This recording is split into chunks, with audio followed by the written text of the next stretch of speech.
जी sir इसी में से एक और नई बात निकाली पुष्पेन जी ने, बहुत इंपॉर्टेंट थी वो भी। एक और पॉइंट बड़ा अच्छा निकाला पुष्पेन जी ने। पुष्पेन जी ने एक्सेप्ट किया अभी, और वो सच भी है, अनिश्चितता का पुट मैं अपनी तरफ से जोड़ रहा हूं।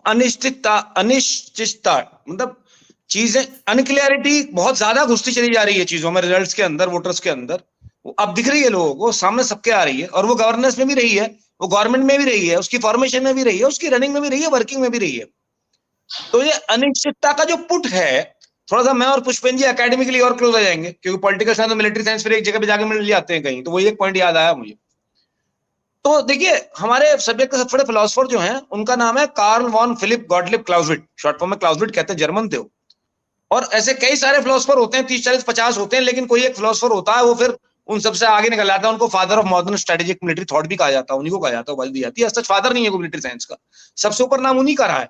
तो 2000 से लेकर 2012 तक वो सबसे टॉप पे आ गए, और सब फिलोसफर्स को पढ़ना बंद कर दिया। वो सिर्फ यही कारण था, जो शब्द पुष्पेन जी ने कहा अभी, उन्होंने जब युद्ध को परिभाषित किया, वही लोकतंत्र का चुनाव है, वहां भी कोई निश्चित, तो उन्होंने कहा अनिश्चितता। उन्होंने कहा प्रथम राजा एक भाग्यशाली योद्धा था, उन्होंने बड़े बड़े 30 मार का योद्धा थे, ये तुक्केबाज के अलावा और कुछ नहीं थे।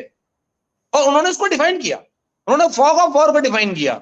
फियर, डाउट, एंजाइटी, डर, संशय, है ना, अधिभय, ये 3 कारक हैं इसके चुनाव के और जंग के। मैं उसको इलेक्शन से रिलेट कर रहा हूं।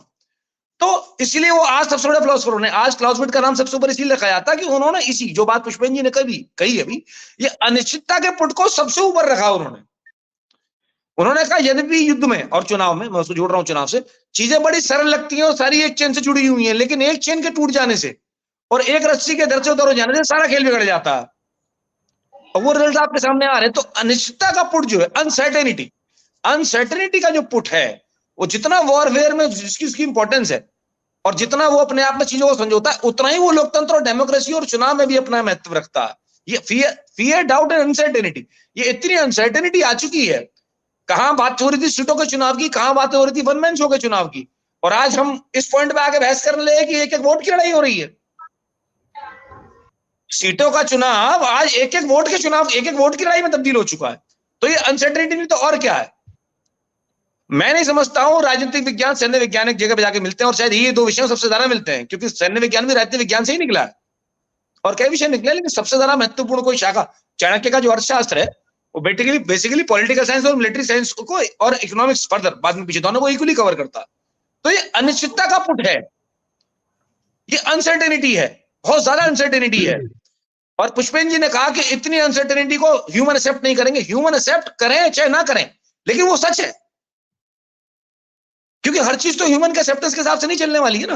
ह्यूमन की अपनी लिमिटेशंस है।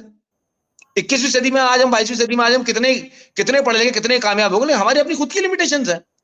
तो ये अनसर्टेनिटी हमको एक्सेप्ट हो चाहे ना हो, लेकिन ये हमारे आसपास है, और ये वास्तविकता और एक सच्चाई है, और सच्चाई से मुंह नहीं मोड़ा जा सकता। हमें इसी अनसर्टेनिटी में जीना है, इसी अनसर्टेनिटी को फेस करना, पहले भी करते आए हैं।